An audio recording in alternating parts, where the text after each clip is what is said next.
Hello from the Andrati studio live at ICSG 2016. My name is Ade, and joining me today is Dr. Damir Novosel, current IEEE PES president and president of Quanta Technology. Yes. And Damir, you actually gave us a good talk on the lessons learned from the smart grid.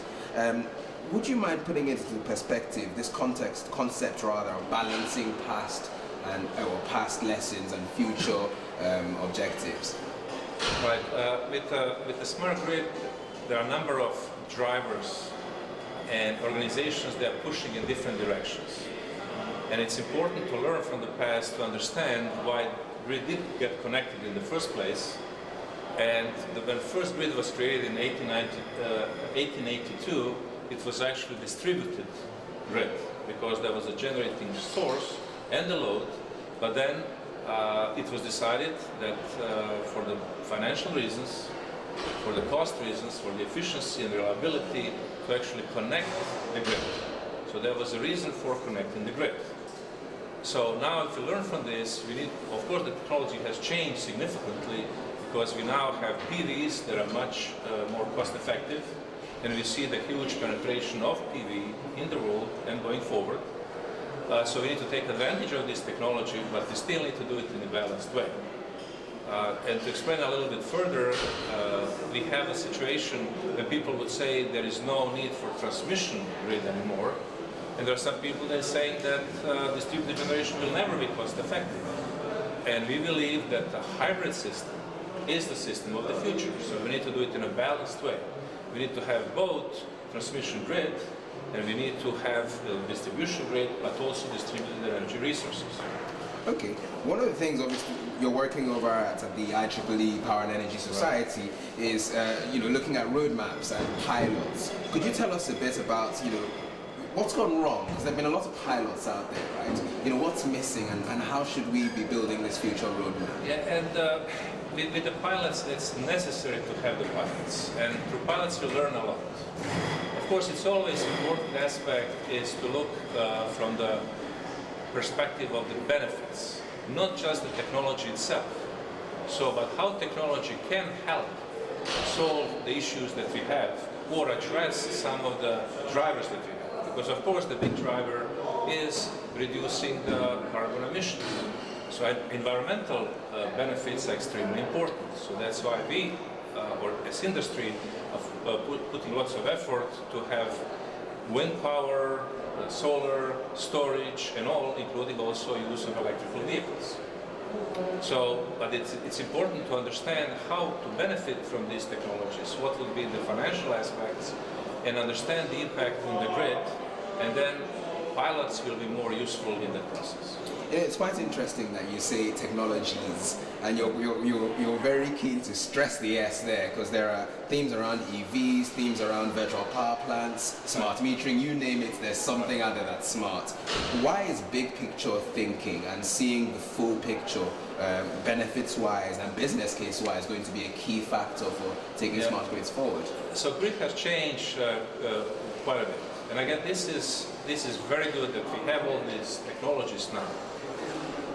But we used to run the grid more in a fashion of you are addressing individual pieces of the equipment. So the system perspective has not been necessarily part of the way of thinking that we have.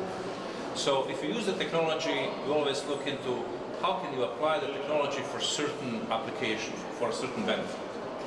But modern technologies, to have cost-effective way of utilizing them, you need to stack up various applications. And I can use the example of the storage technology. So if you use the storage, for example, there are a number of issues now related to wind, when you have to curtail the wind because the system cannot sustain, it gets congested. So you cannot push the power that wind generates to the load centers. So you say, okay, why don't we use storage to help us in this process? And that's a very good idea, because you can say now wind blows, you cannot actually you don't have enough load for wind to serve that load. You store the power, so when the wind doesn't blow, you can use the stored power to benefit the load.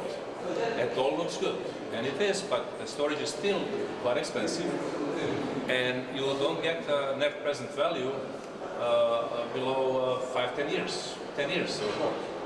So what you need to be really careful about then, when you have this storage, so not to use it just for 1 or 2 hours a day, but how about using the storage for more hours in a day, for other applications. So other applications would be so-called frequency regulation, because you have these days with all the smart inverters, there is issue with managing the frequency and managing the inertia in the system. So if you are now utilizing storage for this type of application, then you start adding additional benefit.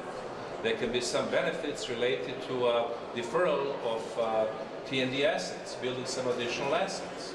So you start adding additional benefit to this. So if you start adding up all those benefits, you're suddenly getting into a situation that you have the business case. But the key aspect is that you have to stack up the benefits. And it's also a very important factor is the regulation. Because regulation very often tries to use the old-fashioned way, like storage. It's treated as generation. And storage is clearly not generation because it can be used for T&D deferral. So it's really a T&D asset. And if regulators step back and start looking into all these benefits and start treating storage as a generation asset, transmission asset, V asset, suddenly they will be promoting actually deployment of storage. So because regulators want to promote storage, but if they prevent utilizing the benefits in the right way, then you really don't promote storage. So that's that catch 22, you know, that you have, and the importance of understanding these aspects and addressing. So ultimately, and I think it's probably a good place for us to round the session off, ultimately, are you saying we need smarter thinking to realize a smarter grid? Yeah, that's an excellent point, because very often we see smart grid as technology only. And again, that's not smart.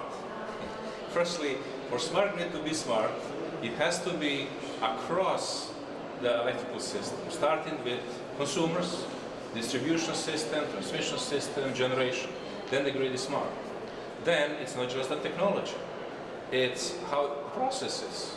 It's also the regulatory aspects. All tying it together, doing it in a smart way, then you really get the smart grid. Well, thank you very much, Damir. You're welcome, I really appreciate it. Thank you for good questions. Of course. Well, thank you as well for tuning into this interview. If you'd like to hear more about the smart grid or the smarter grid and what's going on obviously in the region and on a global perspective, please click on the links below and around your screen. Thank you.